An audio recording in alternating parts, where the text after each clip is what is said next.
Hello and welcome to Cornwall Hospice Care's podcast, Two Old Chuffs and a Tale of Two Hospices. I'm Tamsin Thomas. And I'm Gina Starnes. And we're here to chat about all sorts of things to do with our charity, which this year is celebrating its 40th anniversary. That's 40 years of providing our specialist care for the people of Cornwall free of charge, which I'm always staggered I'm saying that. It is incredible, really. But I wanted to take us back today, 45 years. Okay. Because I think one of the things we forget is that though the hospice is celebrating, or the whole charity is celebrating 40 years of the care, there was this period before that where there was a group of people who worked incredibly hard to make this happen. Real pioneers. Pioneers, brilliant word. I like that word. They were, I wanted to say our founding fathers, but pioneers is better, much better. We won't go into that debate right now. And I found this lovely person called Barbara Rogers. She started volunteering 45 years ago, I know, and still volunteers at our Liskeard shop. And she was very happy to tell her story. And I went to meet her as they finished their Christmas lunch. Oh, okay. So they're good really timing. Oh yes, good timing. There's a good deal of laughter in the background. But it was absolutely lovely because Barbara's memory is crystal clear, and she brings to life Enid Dalton-White, who was a legend. I mean, I grew up in the village where she lived, Polruan, opposite Foy. Okay. And because when I was growing up, I didn't realise what she was doing because she used to open her garden. Oh, wow. But now I look back, she was opening her garden because she was absolutely determined to raise the money to build Mount Edgcumbe Hospice, which is the one we're sat in today recording this. And I've gone full circle now. I'm part of that. But she was a feisty, very short lady, but very feisty. And I get the impression if Enid said jump, you said how high, whether you were the Prime Minister or the milkman, okay? But Barbara brings her to life. So I sat down and I said to Barbara, the thing I wanted to find out first of all was, how did she get involved? 45 years ago, I was working as a district nursing sister out of the Lou surgery, and the district nursing service in those days covered Polperro, Polruan, and I was requested to go and visit in Polruan a lady by the name of Mrs. Enid Dalton-White and to help her to get her legs healed. So I went along to Polruan and I met Mrs. Enid Dalton-White, a lovely lady but very formidable. I'd been going to see her for about a month, and she said to me one day when I went, she was very, very excited and said, "I had Lady Edgcumbe here yesterday for tea, sister."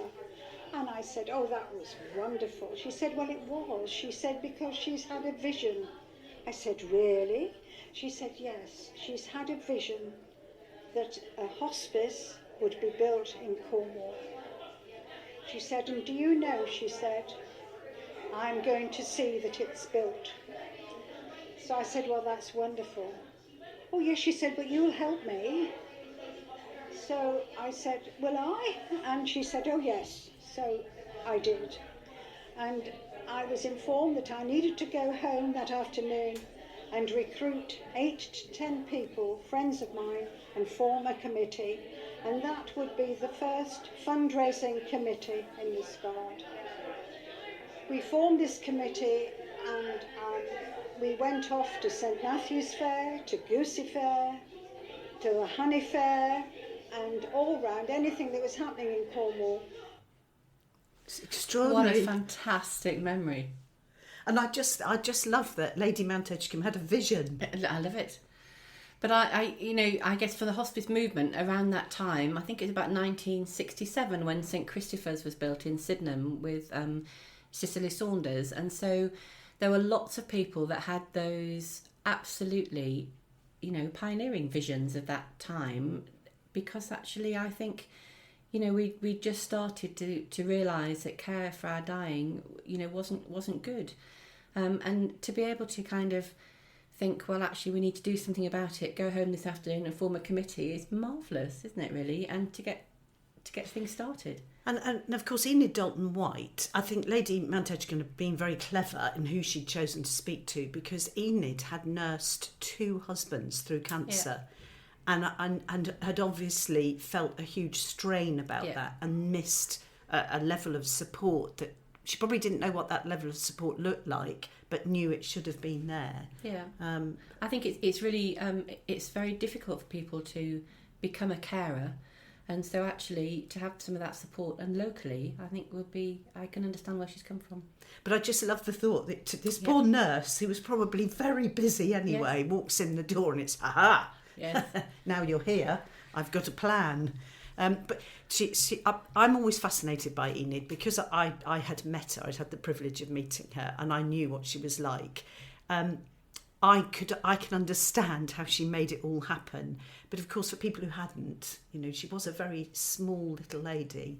But what she was going to make happen, she would. And Barbara tells this wonderful story about these bricks. I'm going to let Barbara tell the story. You could not argue with Mrs. Enid Dalton-White. As I said, she was very formidable, but she had this way with words, and when she said you were doing something, you did it. There was no getting out of it. As I will tell you, I went one day and the front room was full of these cardboard boxes, and I said to her, "Goodness me, Mrs. White, what are all those?" She said, "Oh, sister, they're for you." "Oh," I said, "I can't take those." I said, "I've no room in my car." She said, "But you've nothing on your back seats." So she said, I said, "Well, what are they?" She said, "They're bricks." I said, "Bricks?" She said, "Yes, I'll show you one." And these were pads of longitudinal pieces of paper, coloured like a brick, and you bought 10 bricks for £1. Now, in late 1970s, this was quite expensive. And I really didn't feel that I had the time. I was also a midwife as well as a district nurse, so I was out at night as well, and I didn't have the time to go around knocking on doors selling bricks. So I'm driving home, and all of a sudden, I have this thought. In Liskeard, we have a Lions Club, we have a Rotary Club, we have an Inner Wheel Club, we have a Probers Club, we have the Masons, and we have the British Legion. So all these boxes of bricks were dispensed to these people, and within 5-6 days my phone was red hot. They all wanted more. I got without thousands of these bricks to those people, but under the auspice of the Liskeard fundraising committee. How amazing is that?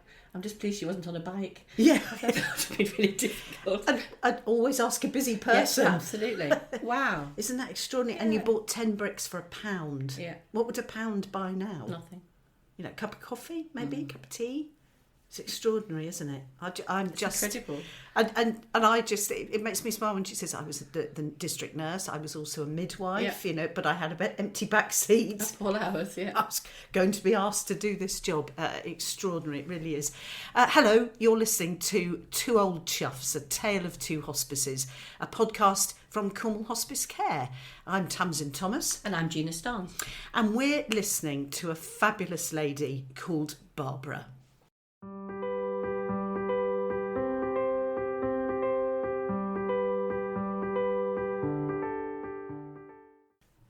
We're celebrating at the moment at Cornwall Hospice Care 40 years, so our Ruby anniversary. It is, yeah. But today we're looking back beyond those 40 years to the extraordinary work that people across Cornwall did to make sure that the first ever hospice in Cornwall was built. And really they're the people I think we ought to be celebrating at the moment, because without all their efforts, then we wouldn't be doing what we do now. And we're hearing from this incredible lady, Barbara Rogers, who volunteers in our Liskeard shop now, but 45 years ago was helping with the bid to raise the money to build Mount Edgcumbe Hospice. And she's been talking about this feisty lady, Enid, who really led the charge once Lady Mount Edgcumbe had suggested that she'd had a vision that we would have a hospice for Cornwall. And she's talked about all these different fundraising things and all the work that they all put in. But she then went on, and you're going to love this, Gina, because I can just imagine what the celebration must have been like, to the moment where the whole plan and all these people came together and success was on the horizon. It all happened, really. It was unbelievable how it happened. And I went one day and she said, "Sister, I've got the land." She said, "The land has been given to us to build the hospice." I said, "Oh, that's wonderful." So she said, "Now," she said, "I've called upon all the local builders, plumbers, electricians, architects, surveyors, everybody. And I've called them all to a meeting at St Austell, and we'll see how we get on." So I said to her, "How did your meeting get on?" She said, none of them were very enthusiastic, unfortunately. She said, "But I said to them, well, gentlemen, I will be here at the same time next week." And she said, "Do you know, every one of those gentlemen came back and we had their services free." I know it was 5 years from when it was a vision to it being built, but during that time it passed so quickly. So I was there for the opening of the hospice, and it was... And when you were there at that opening, did it even cross your mind that 40 years on, that hospice would still be standing, still providing care, and that you'd still be a part of that story? No way. I didn't think so. I really was just so pleased, and it was just such a wonderful feeling. Can't you picture the scene? Amazing. All those men gathered round this little lady, goes, "Right, what are you going to do for me?" Sounds like an earlier version of DIY SOS, doesn't it? Or something, one of those, where people get together. But I think that really is, how the people of Cornwall have been to support the hospice. Absolutely. They've been hugely supportive of the organisation, the charity. And I love the idea that they had to pay for the materials, but so much of the work that's in the fabric of this building, isn't it? You can feel it. The positivity is just extraordinary. And then, for Barbara to say she never dreamt that 40 years on she'd still be a part of what was going on, and what an accolade. It is lovely. And what lovely memories that, I sit here and I listen to Barbara, and it makes me think, actually, gosh, if we could get them all in, all those nurses and people in a room together, what stories they'd have to tell, really, of the last 40 odd years. Well, I always say I wish a building could speak as well. Absolutely, yeah. Because what would this building tell us? Yeah. All the changes, all the people, all the stories, the desperately sad stories, but also the very positive stories. And how it's been kind of moulded to move with the times, really, over the years. We've had bits added on and rooms refitted in various ways, but actually, the core of it is, you're right, it's still here. Those bricks. And there's it's not a secret now. At the time, the land was given anonymously, but subsequently it became more public that it was the Geeks, Tony and Margaret Geek, who both were trustees for many, many years of this charity, and who gave the land. And then, very sadly, Tony was here at the end of his life, but in a way very positively, because he saw what it is that he'd helped see grow and evolve over those years. And, this is such a good moment, 40 years, isn't it, to acknowledge all the people. I mean, here in our office, we have a picture of Enid, because I just think we need to remember Enid all the way through this year. Thank you, Barbara. That's what I'm going to say. She was fabulous, and how she concentrated on that interview with a whole Christmas party going on. It sounded like a really good party, Tamsin, actually, I have to say. I think we might ask if we go to next year's. Thank you for joining us for our podcast, our second podcast, and in a couple of weeks we'll be back again. We're going to continue the 40th anniversary theme, and we're inviting in the person whose job it is to make sure we have lots of celebrations throughout the year. So that'll be really fantastic. interesting. Looking forward to that. Yeah, get your diary, fill it in so that we don't miss any of the celebrations. Thank you for joining us. If you want to get involved in any way, give us ideas, give us marks out of 10, suggest things you'd like us to talk about, do drop us an email, communications@cornwallhospice.co.uk. We are Two Old Chuffs, a tale of two hospices.